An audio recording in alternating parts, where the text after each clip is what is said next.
بسم اللہ الرحمن الرحیم، اللہم صلی علی محمد وعلی آل محمد۔ ویلکم ٹو دا شو۔ صاحبوں، دوست احباب پوچھتے ہیں کہ یہ حالات کب بدلیں گے؟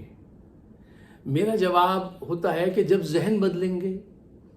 جب تک عاصم منیر اپنا ذہن نہیں بدلتے یہ حالات نہیں بدلیں گے۔ ابھی حالات اور زیادہ خراب ہوں گے، کیونکہ حالات خراب کرنے والوں کے معاشی حالات تو اچھے ہی رہیں گے، انہیں کوئی جلدی نہیں ہے۔ غریب مارا جائے گا، فاقوں کی نوبت آ جائے گی، خودکشیاں بڑھ جائیں گی، اس سے ان پہ کوئی اثر نہیں پڑتا۔ دیکھیے، عاصم منیر صاحب ابھی 2-2.5 سال تک مزید ستم کرنے میں کامیاب ہو گئے تو وہ سمجھتے ہیں کہ حالات درست ہو جائیں گے۔ وہ کوشش کر کے ضرور دیکھیں گے، اب وہ نئی ٹیم لائے ہیں، اس کے ساتھ کوشش کریں گے۔ کسی کی بڑی اچھی لائن تھی، یاد آ گئی کہ it is forming not hunting my friend.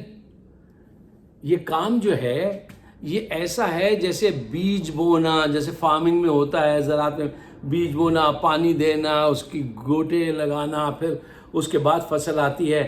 یہ it is forming not hunting. یہ نہیں ہے کہ آپ گئے، پستول اٹھائی اور نشانہ مارا، پرندہ گر گیا، پکا کے کھا لیا۔ کیونکہ ان کے پاس بندوق ہے تو ہر چیز بندوق کی نالی سے ہی دیکھتے ہیں، اور وہ ہر چیز کا سلوشن نہیں ہوتی۔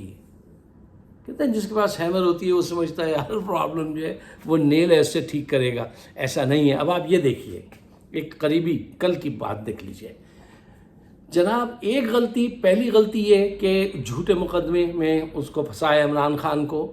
جب ان کی ضمانت ہو گئی تو پھر دوبارہ پکڑ لیا، اور اب یہ اعلان کیا گیا کہ ان کو باہر تک ایک جھلک بھی عوام کی نہیں دیکھنے دیں گے، صبح کی روشنی نہیں دیکھنے دیں گے، اٹک جیل کے اندر مقدمہ چلے گا۔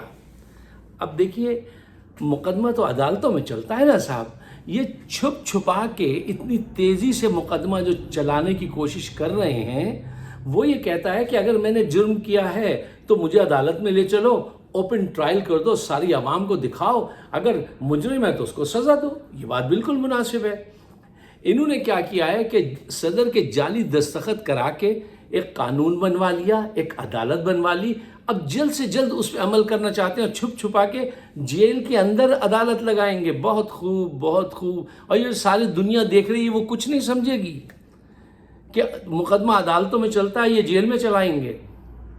خیر، وقت بتائے گا، بہت ساری باتیں وقت بتائے گا۔ اب آئیے ذرا گہرائی میں اتر کے مشکل مسائل کو آسان طریقے سے سمجھنے کی کوشش کرتے ہیں، اور چاہیں گے ہم کہ کم وقت میں زیادہ کمیونیکیشن ہو۔ دیکھیے، ایک بات ذہن میں سجا لیجئے، معاملات سنبھالنا آسان کام نہیں ہے۔ 2-3 پوائنٹ ہیں۔ پوائنٹ نمبر 1، یہ وہ دنیا ہی نہیں ہے جس میں آپ پیدا ہوئے تھے۔ مسائل الگ ہو گئے ہیں، ان کے سلوشن الگ ہو گئے ہیں۔ یہ دنیا جو جیو پولیٹکس سے جیو اکنامکس کی طرف ٹرن کی ہے، اسی دنیا نے گٹنبرگ سے گوگل تک کا سفر طے کر لیا ہے۔ اب یہ دو بڑی ایسی میں نے آپ سے باتیں کہیں، بڑی تفصیل چاہیے ان کو سمجھانے کے لیے، لیکن آپ زیادہ تر لوگ سمجھ گئے ہوں گے۔ دیکھیے کیا ہے کہ آج ڈیجیٹل دور ہے، کہتے ہیں نا کہ اینالاگ سے ڈیجیٹل کا جو سفر ہے، اس نے پوری دنیا کو شرنک کر دیا ہے، اور اب انفارمیشن کا وہ طوفان ہے کہ کوئی چیز آپ چھپا نہیں سکتے۔ پہلا جو بہت بڑا ریولوشن ہے انسانوں کے لیے، گٹنبرگ کا 1440 کا غالباً زمانہ ہوگا، اگر میں غلط ہوں تو معاف کر دیجیے گا، تو وہ جرمنی میں پریس جو ایجاد ہوا اس نے دنیا بدل دی، پرنٹنگ پریس نے۔ اب یہ جو ہوا ہے نا، اینالاگ سے ڈیجیٹل کا جو سفر ہوا ہے، اس نے دنیا بدل کے رکھ دی ہے۔ اب یہ چھپانا چاہتے ہیں، چھپا نہیں سکتے۔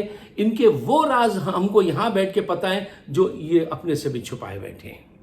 اچھا دیکھیے، ایک ہی حل ہے، وہ ہے سچائی۔ سچائی کے ساتھ سامنے آئیے، اپنی بات رکھیے۔ اگر آپ سچے ہیں تو عوام قبول کریں گے، اور آپ سچے نہیں ہیں تو آپ قبول نہیں ہوں گے۔ آپ اب تک کیا کرتے رہے ہیں، آپ کے کارنامے کیا ہیں، ذرا اس پہ دیکھیے۔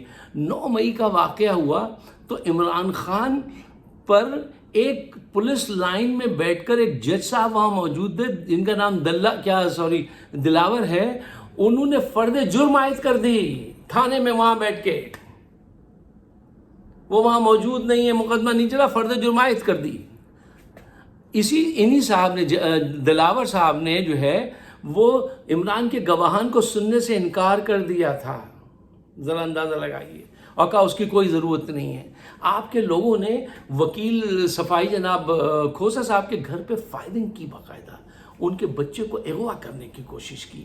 یہ کارنامے، یہ سلوشنز آپ ڈھونڈ رہے ہیں. یہ دیکھیے وہ سپریم کورٹ کے سینئر وکیل حارث صاحب کے سیکریٹری کو اغوا کر لیا، منشی جی کو، ٹھیک ہے نا.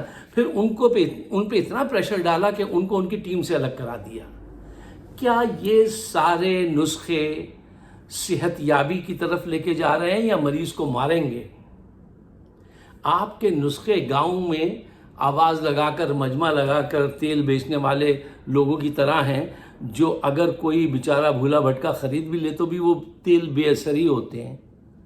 اب آپ خود سمجھیے آگے کی باتیں، میں آپ سے نہ کہوں تو بہتر ہے. اچھا صاحب دیکھیے صاحب، مجھے چند باتیں، اس کا سچا سا جواب آپ خود دیجئے اور خود انصاف کیجئے اور سوچئے. میرا پہلا سوال یہ ہے، کیا باجوہ صاحب جو آرمی چیف تھے، یہ ان کی ڈیوٹی تھی کہ وہ سیاسی جماعتوں کو جمع کر کے عمران کی حکومت کو گرائیں؟ اب وہ جواب میں کہیں گے وہ تو ایک جمہوری عمل تھا، ووٹ آف نون کانفیڈنس کا انہوں نے خود کیا. تو آدھی رات کو عدالتیں آپ کے جنات نے کھلوائی تھیں. آپ چھپ نہیں سکتے. میں آپ سے کہہ رہا ہوں، یہ ڈیجیٹل ایرا میں کوئی چھپ نہیں سکتا. 15 ماہ تک کرپٹ لوگوں کے مقدمات وہ آپ معاف کراتے، وہ معاف کر گئے آپ کی موجودگی میں، اور دولت دورے کرتے رہے، دولت اٹھاتے رہے. کہ یہ بات چھپ جائے گی؟ نہیں چھپے گی. ایک اور چیز، کیا آرمی چیف عاصم منیر ذاتی رنجشوں کی بنیاد پر عمران خان کو نشانہ نہیں بنا رہے؟ اور کیا یہ ان کی ڈیوٹی میں شامل ہے؟ یہ سبق ان کے ذہن میں کس نے پڑھا دیا ہے کہ آپ سیاسی استحکام قائم کریں گے، جو ان کی ڈیوٹی نہیں ہے؟ معیشت بہتری کریں گے، یہ ان کی ڈیوٹی نہیں ہے یا ہے یہ ان کی ڈیوٹی؟ دیکھیے، کرپٹ سیاستدانوں کو سپورٹ کر کے انہوں نے پاکستان کو کنگال کر دیا اور جرنیلوں کو بری طرح سے ایکسپوز کیا، بری طریقے سے ایکسپوز ہوئے ہیں. اب سیاسی استحکام اور معیشت کی بہتری یہ ان کی ڈیوٹی میں شامل نہیں ہے. اب یہ اگر اس کو ایسا سمجھتے ہیں تو غلط سمجھتے ہیں. کوئی ان کو جا کے سمجھا دے. اچھا دیکھیے، آپ نے سیاسی استحکام کے لیے جرنیلوں نے اب تک کیا دو بہت بڑے کام کیے ہیں. آئین کو مفلوج کر دیا، عدلیہ کو معذور کر دیا، الیکشن ملتوی کرا دیے. Point number 2، P T I کے لوگوں کو مارو، اغوا کرو، ننگا کرو، جیل میں ہزاروں کی تعداد میں بند کر دو، حتیٰ کہ اس کا نام لینا حرام قرار دے دو، وہ بھی نہیں لے سکتے. یہ فرمائیے گا کہ ان کاموں سے کیا نتائج برآمد ہوئے؟ میرے دوستوں، میرے عزیز ہم وطنوں، آپ غلط ڈائریکشن میں سفر کر رہے ہیں. بہت بڑا ڈیزاسٹر ہونے کو ہے، بہت بڑا. یہ ملک میں لوگ فاقہ کشی کر رہے ہیں اور شروع ہو چکی ہے، لیکن چونکہ تم پہ اس کا اثر نہیں ہے، تمہارے بچے بھوک سے نہیں بلبلا رہے ہیں. تم نہیں مانو گے، مجھے پتا ہے، لیکن ہمارا کام ہے کہ ہم بگل بجاتے رہیں. بہت آسان سا نسخہ ہے کہ آپ رک جائیے. آپ غلط ڈائریکشن میں سفر کر رہے ہیں، اپنی گاڑی کو اٹھائیے، دوسری طرف صحیح ڈائریکشن کی طرف چلنا شروع کر دیجئے. آپ کو نارتھ جانا تھا، آپ ساؤتھ جانا تھا، نارتھ کی طرف اگر سفر شروع کر دیں گے تو آپ کبھی بھی منزل پہ نہیں پہنچیں گے، کیونکہ وہ ڈائریکشن غلط ہے. ڈائریکشن صحیح کرنا سب سے زیادہ اہم کام ہے. پاکستان کو جیتنے دیجئے، پاکستان کو جینے دیجئے، یا آپ پاکستان کو ہرا کے دم لیں گے. آپ نے اس بات کا حلف تو نہیں اٹھایا تھا کہ حالات جتنے بھی خراب ہو جائیں آپ جو ہے وہ اپنا ڈنڈا آزمائیں گے. ڈنڈا is not a solution my فرینڈا، ڈنڈا از ناٹ اے سولوشن. تم دیکھو جو تمہاری ڈیوٹی تھی وہ پڑوس ترقی کر کے کہاں پہنچ گیا. تم کشمیر کا 1 انچ بھی اب اس سے واپس نہیں لے سکتے، 1 انچ بھی. اگر آپ میرے خیالات سے اتفاق کرتے ہیں اور ان بے زبان لوگوں کے لیے آواز اٹھانا چاہتے ہیں تو آج اٹھائیے. جو کچھ کہہ نہیں سکتے. مجھے اپنے خیالات سے نوازیے گا. آپ سب کا بہت بہت شکریہ. ہمارا چینل ہے فائق صدیقی شو یوٹیوب پر. سبسکرائب کریں تو بڑی عنایت ہوگی.